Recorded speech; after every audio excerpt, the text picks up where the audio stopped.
uma felicidade apresentar a nossa palestrante convidada de hoje, Carminda Mendes André. A Carminda Mendes André ela é pesquisadora da arte contemporânea em espaços públicos e das possíveis interfaces com o ensino das artes em espaços formais e não formais. Ela é bacharel em teatro, mestre em filosofia e doutora em educação pela Universidade de São Paulo, USP. Também é pós-doutora pelo Departamento de História da Universidade Estadual de Campinas, Unicamp.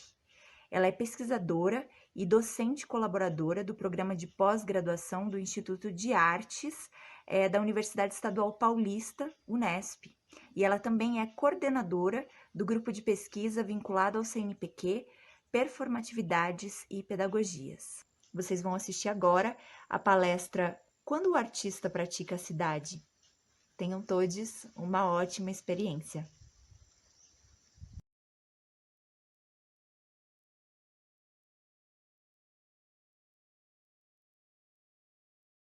Eu queria dizer primeiro que para mim é uma alegria imensa estar aqui com você, com vocês, com seus alunos, falando sobre isso que é de alguma maneira até dá uma aliviada, já que a gente não está podendo fazer intervenção de rua, né? Então, assim, eu queria dizer que é um privilégio estar aqui com você, com vocês.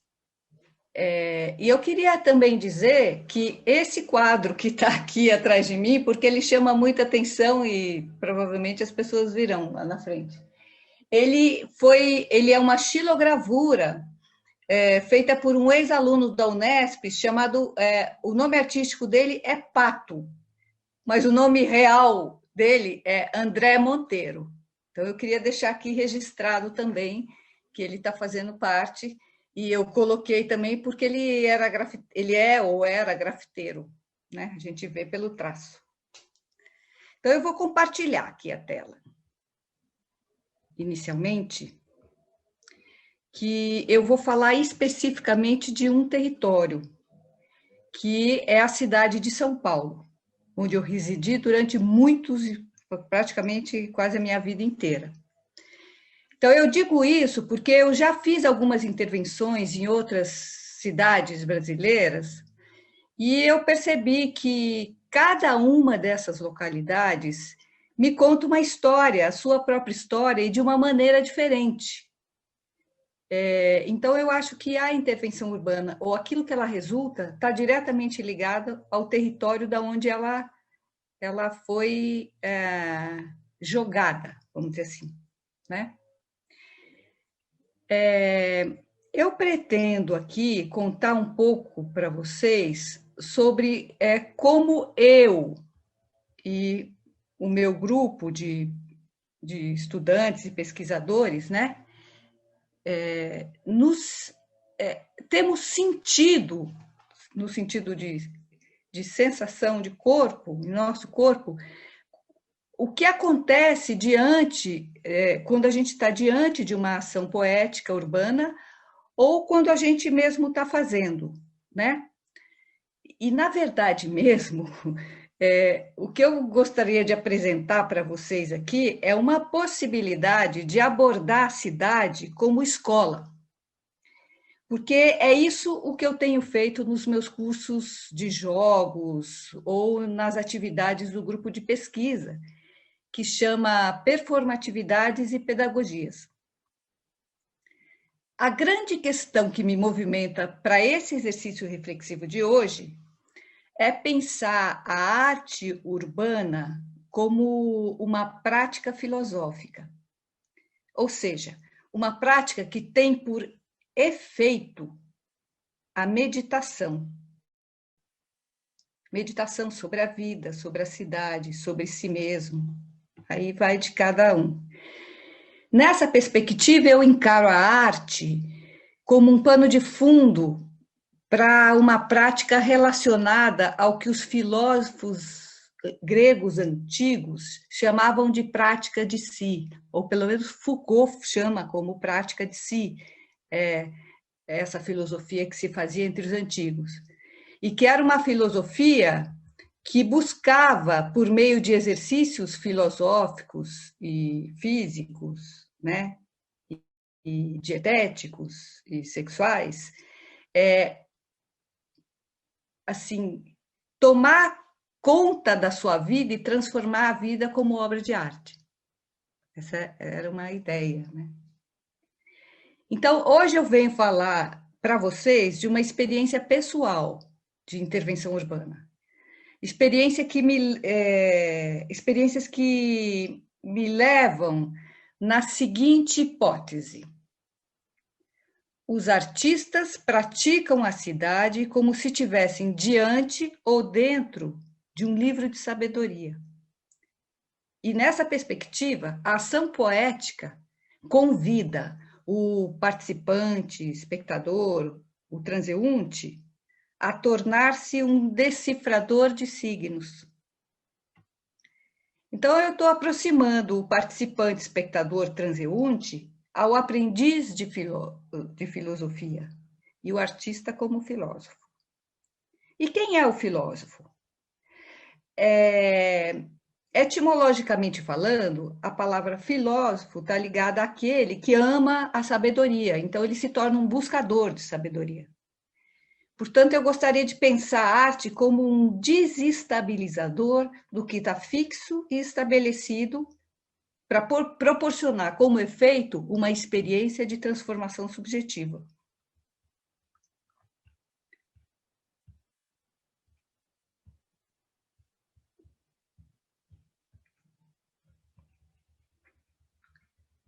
Vamos, assim, ao método, sei lá, a episteme, né, do dia de hoje. É assim, como espectadora transeunte, eu percebi que poderia transformar, eu percebi pela contemplação das intervenções que eu poderia formar pares de opostos diante das ações urbanas. O primeiro duplo que se revelou para mim foi constituído pelo par do espaço cotidiano e do espaço do jogo, percebido como se inseparáveis. Esse par de opostos me levou a uma visão platônica sobre o mundo manifestado, por isso que eu trouxe aqui do lado, né, essa formação, né, estrutura, que em cima a gente tem o mundo das ideias e embaixo a gente tem o mundo da projeção das ideias. O princípio de par de opostos se baseia na ideia de que vivemos um mundo das divisões e não das unidades. Então, Platão nos fala desse mundo das ideias, onde estariam, num plano superior, né, as unidades. E no mundo da projeção, que é o mundo de baixo, o mundo onde a gente vive, o mundo da multiplicidade. Quer dizer, uma ideia pode se projetar de várias formas no mundo manifestado. Por exemplo, a mitologia grega clássica traz muito bem essa visão de mundo por meio dos disfarces que os deuses vão assumindo quando se manifestam na Terra. Então, eles no mundo superior têm uma forma unitária e embaixo ele pode ter várias, né?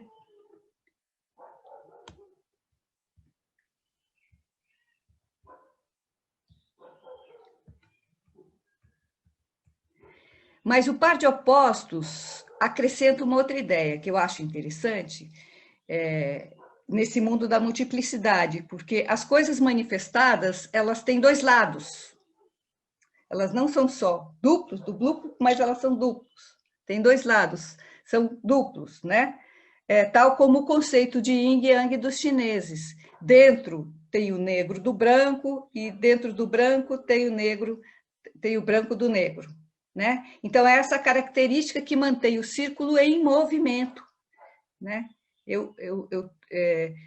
São pares de opostos, mas eles são uma coisa só. Né? É paradoxal o que eu estou falando. Né? E a gente vai trabalhar nesse paradoxo entre o mundo, entre a unidade da ideia e a multiplicidade como uma coisa só, né? Então, a ideia é quando eu consigo vislumbrar o mundo dos opostos, qual é a ideia que ele pode estar me apresentando à frente?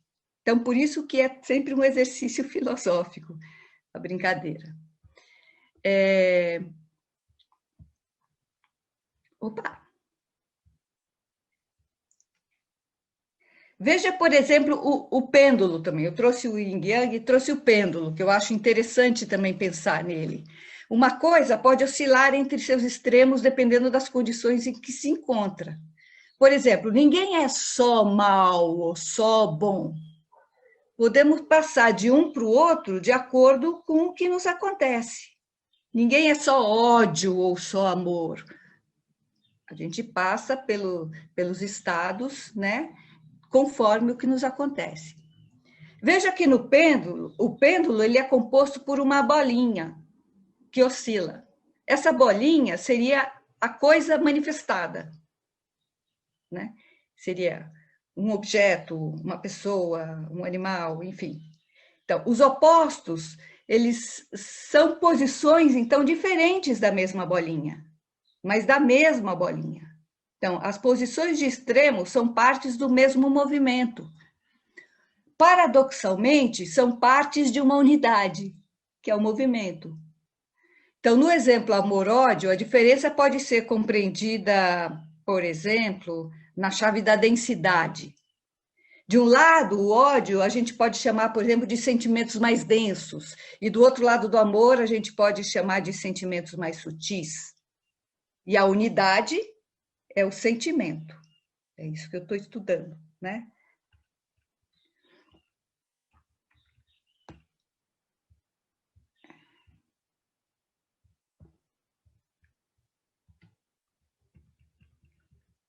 Bom, eu queria dizer para vocês que eu estou aproveitando vocês como cobaias para exercitar essa ideia de oposição, porque, na verdade, eu nunca apresentei o trabalho dessa maneira, né? Estou falando que na pandemia as coisas começam a ficar diferentes na cabeça, né? Então, essa ideia de oposição como método de análise, na verdade, ela tem o intuito de destacar uma singularidade, na verdade, falar de novo, de modo diferente, sobre as mesmas coisas que a gente vem falando. Quer dizer, então, destacar uma singularidade que aparece em algumas intervenções urbanas. Eu vou procurar diferenciar a arte urbana que pratica a cidade daquela que pratica na cidade. Como também eu pretendo mostrar para vocês por que eu compreendo a experiência dessas ações poéticas como prática filosófica, apesar de eu perceber que vocês já estão sacando. Então, eu vou contar uma historinha para vocês. Certa vez, há muitos anos atrás, no começo do século, eu estava performando com essas pessoas. A Milene Valentir, ela era ainda minha aluna de graduação. A gente tinha um grupo chamado Alerta, que fazia várias intervenções. Isso era 2014, 2004, 2005, né? E naquele dia a gente estava fazendo uma ação que chama Barraca de Trocas. E qual que é o jogo? A gente pegava vários objetos, cada um das nossas casas, ou pedia para as pessoas, mas objetos que estivessem bons, eram usados, mas que eram bons. E naquele dia, o critério de troca era nenhum. Quer dizer, a performer, ela era obrigada, ela tinha como regra interna dela, escolher assim, o objeto que a pessoa quisesse dar para ela, teria que aceitar, e aquele que quisesse tirar também, tudo certo. Então, ela estava ali jogando e, de repente, aparece um senhor olhando, perguntou o que era, se era... Estava fazendo propaganda, aquelas coisas que vocês conhecem muito bem, estava fazendo propaganda, se não, nada disso. A gente só está trocando objetos. Vocês têm alguma coisa para trocar, né? Ela falou. Daí ele, desconfiado, meio assim, olhou várias coisas e acho que ele quis testar a gente, né? Daí ele pegou uma caneta velha que estava no bolso dele assim, olhou e tinha uma caixinha de música super bonitinha e estava funcionando, tudo certinho, né? Daí ele olhou e falou assim: ah, eu quero trocar essa caneta aqui por essa caixinha de música. Daí a performer pegou a caneta, olhou, falou, ah, muito bem, e deu a caixinha de música para ele. Quando ele pegou a caixinha de música, ele falou assim, não, não, mas assim, a caixinha vale muito mais do que eu dei, não, vamos destrocar. Daí ela falou, não, o senhor trocou, eu estou muito satisfeita com a sua caneta, estou precisando de uma caneta, ótimo, e o senhor fica com a sua... O senhor não quis trocar assim? Ah, mas ela vale mais. E ela falou, não, fica, é assim mesmo e tal, e continua trabalhando. Aí ele ficou com aquela caixinha na mão, eu sei porque eu estava na frente dele. Ele olhou para ela e deu um silêncio. Olhou para ela e, como se o olho tivesse visto alguma coisa atrás dela, ele falou assim: Deus te abençoa. Mas esse Deus te abençoa, além de ser um obrigado natural, tinha uma positividade, como se Deus ele tivesse vendo algum anjo abençoando aquela mulher.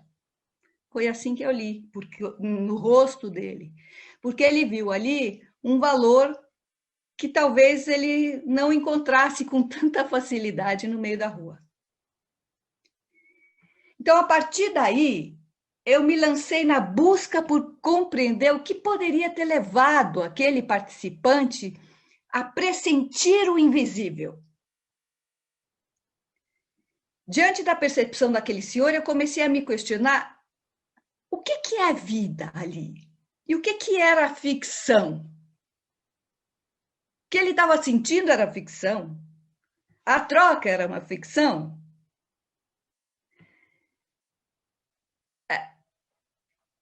O que eu sei é que ficou evidente para mim que aquele senhor que estava diante de algo que não tinha nada a ver com a produtividade da cidade, ficou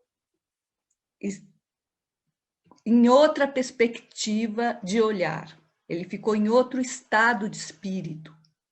Essa interrupção do fluxo do cotidiano parece lhe ter provocado um efeito de deslocamento mental, vou chamar assim. Por alguns segundos, parece que ele ficou no vazio, como eu disse, até que percebeu uma presença divina. Quer dizer, isso provavelmente é algo que faz parte do repertório pessoal daquela pessoa, né? E foi essa percepção de espectadora, transeunte, muito mais de contempladora, que me fez pensar, putz, sim, estamos convidando os participantes transeuntes a meditar. E por que eu uso a palavra meditar e não outra? Meditar como uma prática de olhar para dentro de si, com a possibilidade de transcender os limites do pensamento e dos sentimentos, que foi o que aconteceu com aquele cara. Porque depois ele voltou e ele não se conformava. Mas quem são vocês? O que é que vocês estão fazendo aqui? Quem, né? Bom, depois do duplo, do espaço, jogo cotidiano, outro duplo me foi importante para compreender a experiência poética urbana, do qual que eu estou tratando. Um dos pensamentos anotados foi pensar o que poderia significar essa parada provocada pela intervenção urbana no fluxo cotidiano da cidade onde a velocidade, a pressa se impõe, que é São Paulo.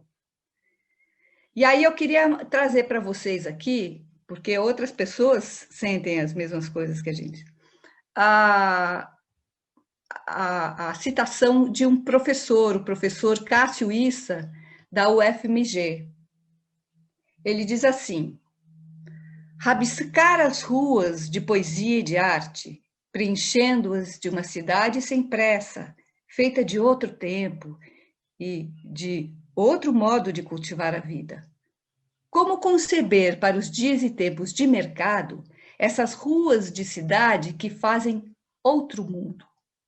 Como retirar das ruas da cidade o mercado e seu tempo de velocidade? Como retirar dos homens o seu desejo de cultivar o consumo, a velocidade, a pressa, o tempo da fábrica? Como imaginar que desejaríamos outra cultura, a que combate a cultura do consumo e do desperdício? Eu acho muito legal essa citação, porque ele fala como desejaríamos, e é isso que os poetas urbanos fazem, nos propor um outro desejo sobre a vida, sobre a cidade, né? Vocês são artistas, eu sei que é assim. Isso aparece buscar na arte o desejo pelo oposto da cultura do consumo e do desperdício. E para essa busca nos convida a refletir sobre o par de opostos, pressa, lentidão.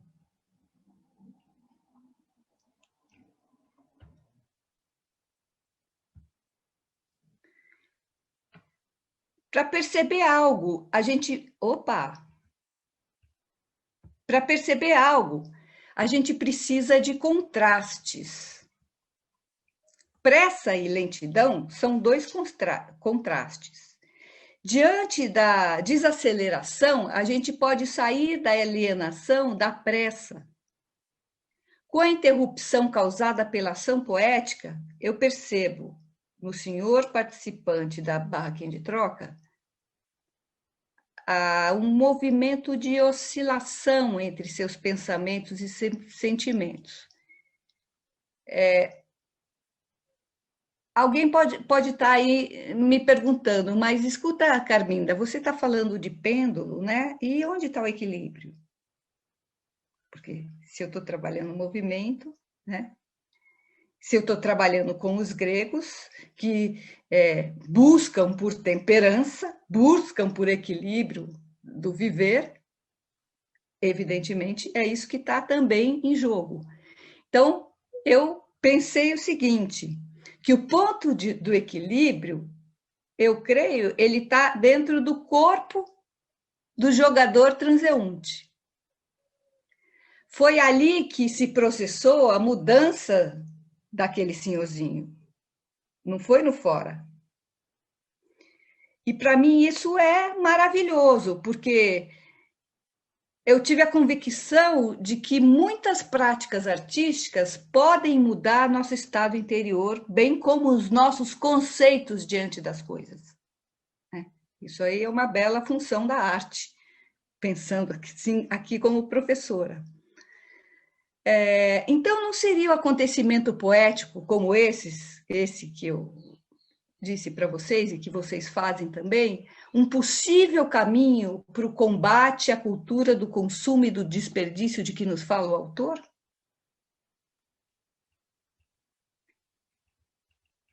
Então, por essa razão é que eu passei a desconfiar de que a cidade, o seu cotidiano, podiam ser campos de ensinamento, e o artista urbano um provocador à moda de Sócrates, o filósofo. E nós, os jogadores, espectadores transeuntes, os aprendizes.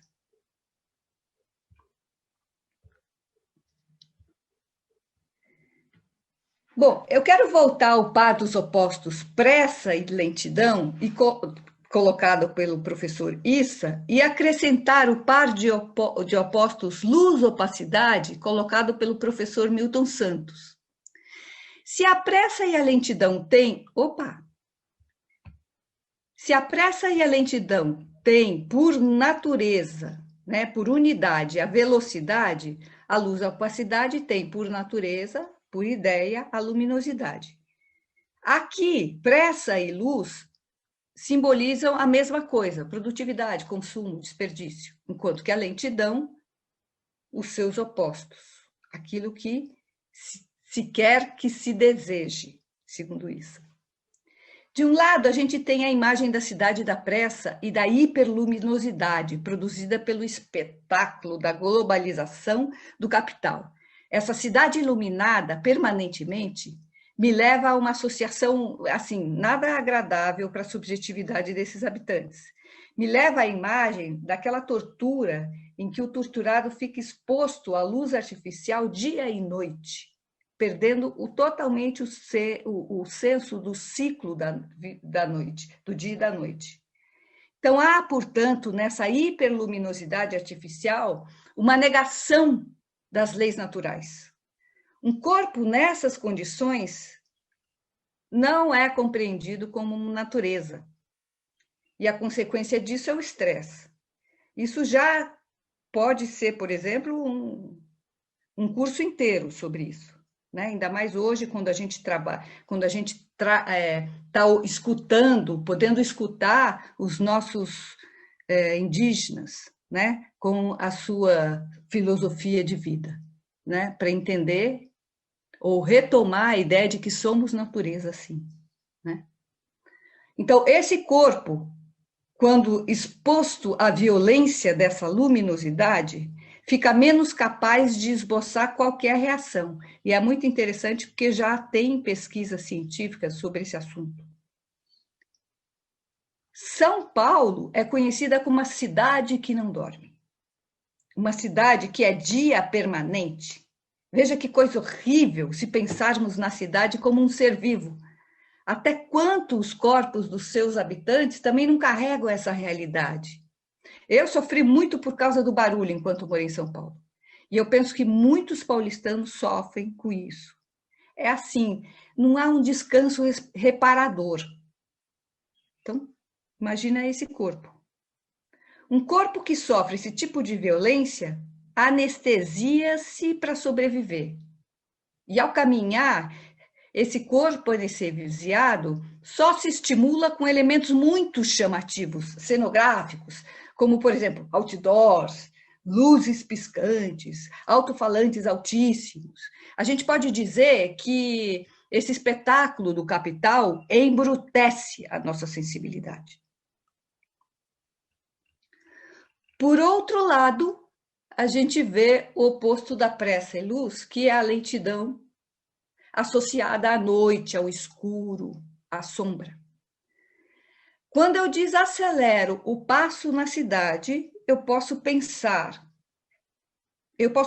a ver que há cantos opacos, ou escuros, onde a luz artificial não penetra. Nesses cantos ou espaços, como diria Michel de Certeau, inventa-se usos. É o espaço criativo. Se a gente segue o raciocínio com Milton Santos, a gente pode reiterar a ideia de que a cidade das luzes é a cidade do consumo, da abundância, do desperdício, da produção, enquanto que a cidade da lentidão é a cidade da carência, da reutilização dos materiais deixados por essa cidade da abundância, cidade criativa, cidade da noite. Na cidade da rapidez, é a virtude do trabalho que impulsiona o cidadão. Na cidade da lentidão, é a atitude da criação que impulsiona o caminhante. E aí podemos nos perguntar: será que podemos inventar uma vida em que haja equilíbrio entre pressa e lentidão, entre produção e criatividade, entre natureza e cultura?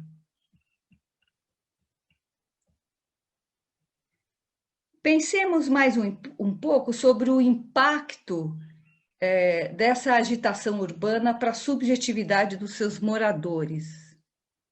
Quando eu caminho pela cidade apressada, meu corpo fica completamente entregue a preocupações, entregue aos pensamentos, cabeça pende, pesada. Trata-se de um corpo completamente abandonado e, por consequência, de um sujeito de percepção completamente adormecido. Um corpo cindido, fragmentado.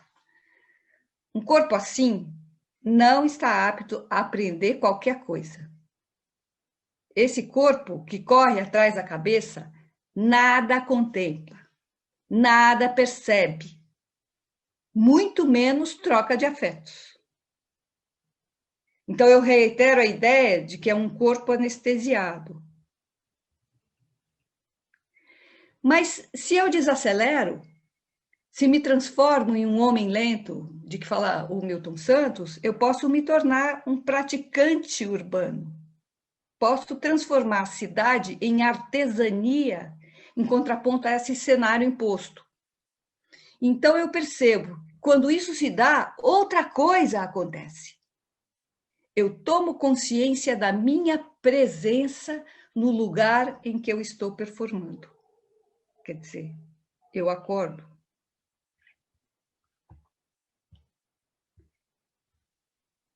Aqui eu vou fazer um parêntese para dizer que foi a partir dessas observações, que eu comecei a trabalhar a arte de rua como prática filosófica, tanto com estudantes com licenciatura como os pesquisadores. Eu comecei a provocar os estudantes, principalmente, perguntando: e se a cidade pudesse ser a nossa sala de aula? Se pudesse ser a escola? E a partir daí, muita coisa bonita aconteceu e vem acontecendo. Uma delas é a superação da ideia de escola disciplinar que atualmente nós temos com aquelas salas claustrofóbicas, com suas cadeiras individualizantes. E eu e os estudantes começamos a questionar essa escola também que objetiva a assimilação dos significados das coisas já existentes, não deixando tempo, que é sempre a ideia do tempo, suficiente para a produção do conhecimento. Então, a escola que tem aparecido junto com a gente é mais próxima das escolas peripatéticas, ou seja, dos gregos. Ou seja, as escolas filosóficas em que os mestres ensinam andando pela cidade, incentivando os estudantes sob a sua responsabilidade a experienciar o mundo, tirando as suas próprias conclusões sobre as coisas vividas, e só depois dessa vivência, vamos dizer assim, a gente vai confrontar com as perguntas dos mestres, que são as nossas leituras. O Diego Marques, ele foi mestrando lá na Unesp. Então, por exemplo, ele inventou essa imagem que está aí, o erratório. O seu mestrado foi a invenção do erratório, né? No erratório a gente pode fazer várias coisas, né? E o erratório pode ser várias coisas. Mas para mim aqui nesse momento, o erratório é uma sala ambulante. Nós fizemos erratório em muitos lugares.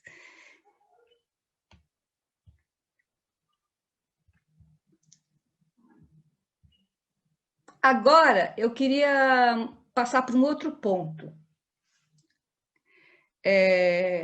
O que eu quero dizer com praticar a cidade?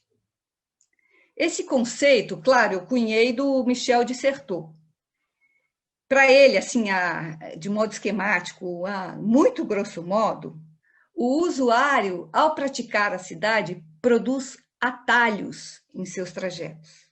Uma das coisas é produzir atalhos.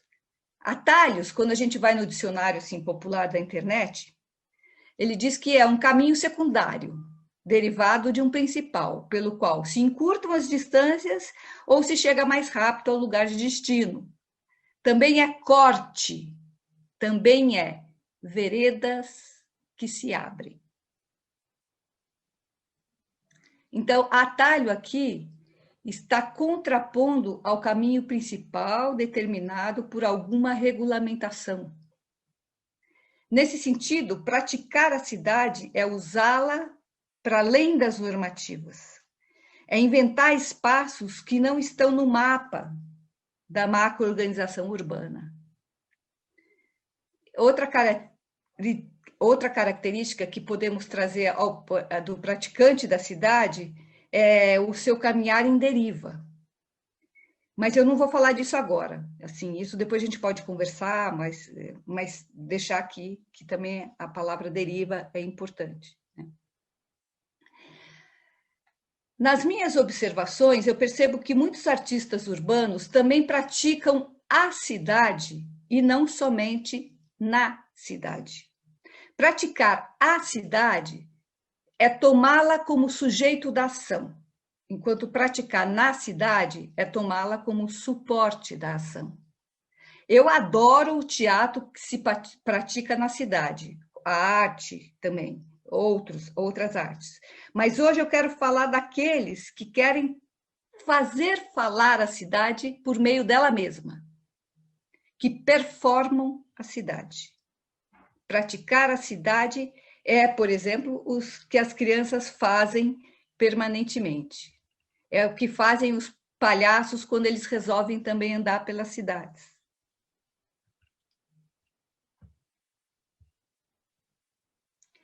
E aí eu botei um branco para a gente dar uma limpada na imagem, né? E aqui, agora, indo para os finalmente, eu passo para o tema base desse encontro, na minha perspectiva, que é a arte da intervenção urbana. E eu sigo com a pergunta: quais pares de opostos? Eu vou trazer aqui 5 imagens de intervenção urbana. Eu vi todas assim. Não com os mesmos atores, mas eu vi com os mesmos performances, eu vi assim. Então, quais pares de... Eu pergunto, a partir das imagens que eu vou mostrar, quais pares de opostos podem nos oferecer os artistas de rua e o que nos revelam desse contexto urbano específico, pensando que é uma prática filosófica. O que os pares de opostos sugerem como roteiro de estudos também, que eu nunca deixo de lado a minha prática pedagógica. Tudo para mim aqui é prática pedagógica, né? Então, vamos à primeira imagem. O ossário. O ossário é uma intervenção urbana realizada pelo Alexandre Orion nos túneis da cidade de São Paulo. E o que eu vou ler aqui uma frase que eu li do site, né? Diz assim: durante as madrugadas, utilizando apenas retalhos de pano, o artista remove parte da grossa camada de poluição que impregna as laterais dos túneis, limpando seletivamente a fuligem despejada pelos carros. Orion desenha milhares de caveiras nas paredes. Bom, acho que todo mundo já conhece, né? Mas a ideia é a gente reinterpretar o já visto. Vamos ver se eu dou conta. Então, qual é a experiência que Ossário me propõe? Imaginem, estamos de automóvel nos locomovendo em uma cidade moderna. Passam aqueles prédios modernos, né? E quando nos adentramos dentro de um túnel, somos pegos de surpresa com caveiras desenhadas nas paredes. Bom, em meu imaginário, é como se o artista me levasse para dentro de uma caverna pré-histórica. Seriam as caveirinhas signos de uma imagem desconhecida, signos de uma linguagem desconhecida, nos contando sobre um rito antropofágico? E seguindo o meu imaginário, eu sou surpreendida pelo par de opostos, cidade, caverna. Ou ainda pelo par, história, pré-história. No primeiro par, a gente tem o pêndulo oscilando pela espacialidade, enquanto no segundo, ele oscila pelo tempo. Então, nessa visão, para mim, eu junto o tempo e espaço como um conceito e digo que Ossário me chama a atenção justamente pelo tempo e espaço, esse conceito. Ora, tempo e espaço é o tempo que manifesta a ideia do tempo finito dos mortais. O Cronos. tempo daqueles que vivem no mundo debaixo da multiplicidade apresentado por Platão. Então, no espaço-tempo, tudo perece, tudo tem seu ciclo de vida e morte. E é desse modo que o artista me leva a tomar consciência da poluição do ar, o ar que eu respiro, o ar que me dá a vida.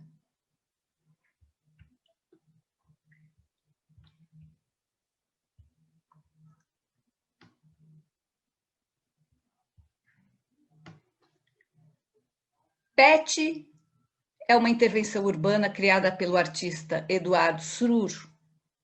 Então, com a ajuda de uma tecnologia avançadíssima, esse artista constrói garrafas PETs gigantescas e as instala na beira do rio Tietê, um dos rios, se não mais, ou um dos mais poluídos do mundo que margeiam a cidade de São Paulo. Bom, qual é a experiência que eu senti? Imaginem, estamos de automóvel nos locomovendo em uma grande via de uma grande cidade, quando nos deparamos com enormes garrafas PETs à beira de um esgoto a céu aberto. Se olharmos atentamente, percebemos que o esgoto é um rio que está aparentemente morto. Vou contar uma historinha aqui que meu irmão me contou. Diz que umas pessoas trouxeram uns 3 indígenas para conhecer a cidade de São Paulo. E dentre as várias coisas que eles mostraram para esses indígenas, uma delas foi o rio Tietê. Eu não sei se o Tietê ou Pinheiros. E quando os indígenas olharam para aquele rio, todos eles começaram a chorar.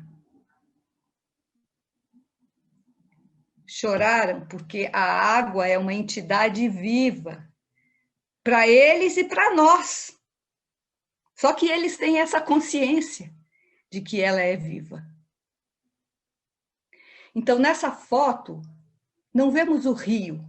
Eu não peguei uma foto que tem o rio. Mas a sua água tem a cor preta. Imaginem a água preta do rio. Então, a experiência estética que se dá, quer dizer, o contraste que se apresenta é entre o negrume do rio e o colorido fosforescente dos objetos gigantes, quase lúdicos. Era sensacional. À noite, inclusive, acendia luzes internas. Então, o par de opostos está no matizes, ou nas matizes das cores criadas entre o rio e as PETs, quer dizer, o preto e o hipercolorido. Então, a ideia que integra esse par de opostos pode ser a ideia da estética, né? Da vida como obra de arte, pensando que ele está falando da água e da estética, eu posso fazer essa relação, né? Por que não a vida como obra de arte, parece-lhe nos perguntar. E foi desse modo que o artista me levou a tomar consciência da poluição da água.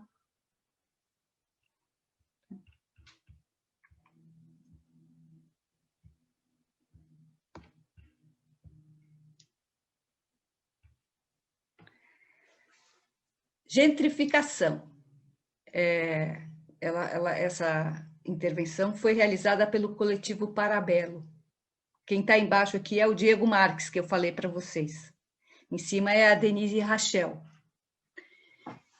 Bom, qual é a experiência que essa intervenção me proporcionou?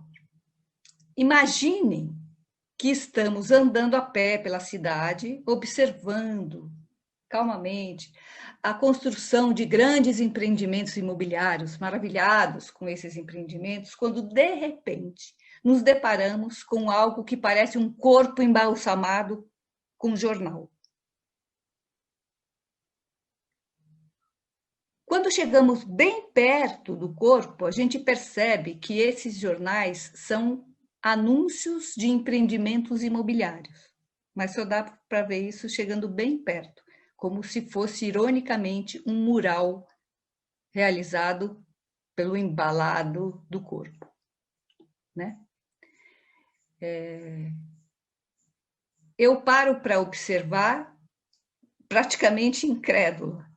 De repente, esse corpo rompe a mortalha. Depois de alguns segundos, o corpo rompe o invólucro de dentro e de dentro sai um homem vestido de terno preto e simplesmente desaparece. Deixa aquele jornal lá e desaparece. Quer dizer, o contraste do objeto incomum estirado na calçada e depois o desaparecimento desse corpo me leva a pensar em um fantasma. O par de opostos que me aparece é o visível invisível. E a natureza comum, quer dizer, a ideia comum que une esses opostos, em meu olhar, é o humano, é o ser humano. Portanto, é o humano em processo de amadurecimento a ideia que manifesta em mim. É dessa forma que o artista me leva a tomar consciência daqueles que foram soterrados pelos planos de expansão de urbanização. Por isso, a palavra gentrificação, que quer dizer justamente essas pessoas, é o processo de expulsão dessas pessoas, né?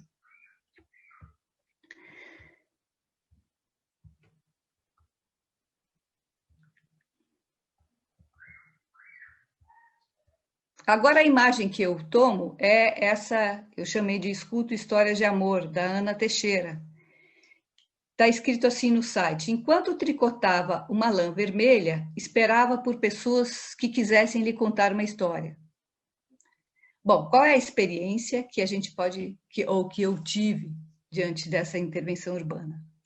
Imaginem que estamos andando a pé pela cidade quando nos deparamos com uma mulher tricotando diante de uma cadeira vazia que convida pessoas a se sentarem e contarem suas histórias de amor. Bom, o contraste que se dá a meus olhos está nos pares de opostos entre espaço público e espaço privado. Ana faz na rua, com desconhecidos, algo que geralmente fazemos dentro de casa, com conhecidos. A figura de Ana, seu modo de sentar-se e o tricô vermelho sangue me remete, aí a uma associação também pessoal, a uma sacerdotisa que espera por visitantes em seu templo. Ali eles vão suplicar por algo, ou pedir conselhos, ou fazer consultas premonitórias, sei lá. Ana, com a sua intervenção urbana, me leva ao par de opostos sagrado-profano. E a ideia unificadora do par é a espiritualidade. E, por fim, eu trago aqui o coletivo Pi, que eu esqueci de colocar o nome da intervenção, que chama Na Faixa. Bom, a experiência é o seguinte, o que acontece é o seguinte, aqui elas fizeram essa intervenção em várias faixas, em várias ruas da cidade, mas essa especialmente era na Avenida Paulista. O cruzamento da Avenida Paulista, na cidade de São Paulo, esse grupo de mulheres realizava várias ações poéticas sobre a faixa de pedestre. Realizavam no tempo do sinal do pedestre. Então, elas desfilavam, dançavam, encontravam-se como se nunca tivessem se visto, ou como se não tivessem se visto há muito tempo, realizavam nados sincronizados, como é o caso que a gente está vendo, molhavam-se, esfregavam o chão como se estivesse limpando. Então, diante dessas microcenas, os transeuntes, como a gente pode ver ali, observavam. Uns se alegravam, uns aplaudiam e uns xingavam, natural. Mas, certamente, aquele dia não deve ter sido comum, igual para todas as pessoas. Então, eu quero fechar essa fala com um conceito sobre a arte urbana. Como eu falei lá no início, o que me chamou a atenção diante das intervenções urbanas foi vivenciar o duplo ficção-realidade, que é a que eu trago para essa última. Esse par de opostos inaugura a arte contemporânea do início do século XX e, pelo jeito, persegue a gente até os dias de hoje. Então, de um lado, a gente tem o mundo imaginário, proposto pelos artistas, né? O mundo dos desejos. E do outro, a gente tem o cotidiano ordinário. Quer dizer, ao colocar o pêndulo em movimento, as artistas do coletivo Pi me levam a pensar que o meio, o ponto de equilíbrio, aquele que se manifesta é aquele que se manifesta em meu corpo. E é o que a gente pode chamar arte urbana.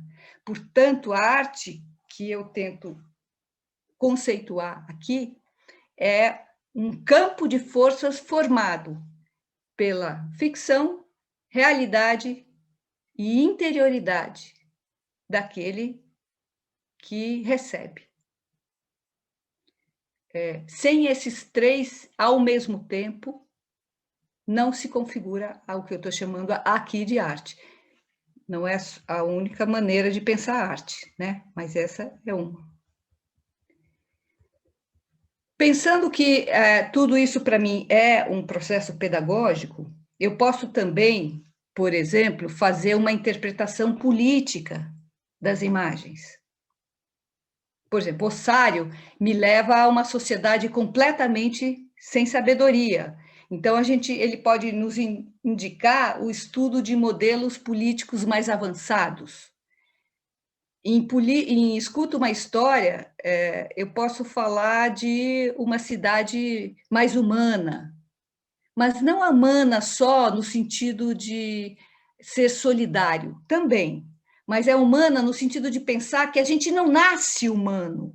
Assim como não nascemos mulheres ou homens, também não nascemos humanos, eu acredito nisso. Nós nos tornamos humanos com a nossa cultura, e a nossa busca nos torna humanos, né?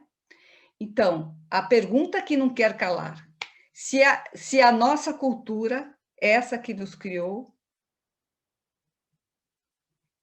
proporciona tal processo. E onde que proporciona? Né? Aonde criamos, recriamos, reinventamos a subjetividade. Petz, por exemplo, denuncia a selvageria do patriarcado associado ao capital e ao Estado. Denuncia, por exemplo, um modo econômico totalmente autodestrutivo, que está explícito para nós com essa pandemia. A gentrificação nos convida a ver, por exemplo, o que o português Boaventura de Sousa Santos chama de linha abissal. Trata-se de uma linha imaginária onde, de um lado, estão os visíveis, que são os civilizados, aqueles que são eleitos para viver. E, do outro lado, estão os invisíveis, os não civilizados, aqueles que estão, entre aspas, em estado de natureza para serem civilizados. Eu não consigo ver outra coisa que não quando eu vejo o fantasma ali, né, da gentrificação. E na faixa, para mim, ele tenta buscar essa ideia de que a arte pode ser, sim, uma prática filosófica. Todos eles trazem isso, né? Mas de explicitar a arte política, a arte como transformação da realidade, né? Porque a arte não precisa ser só isso também.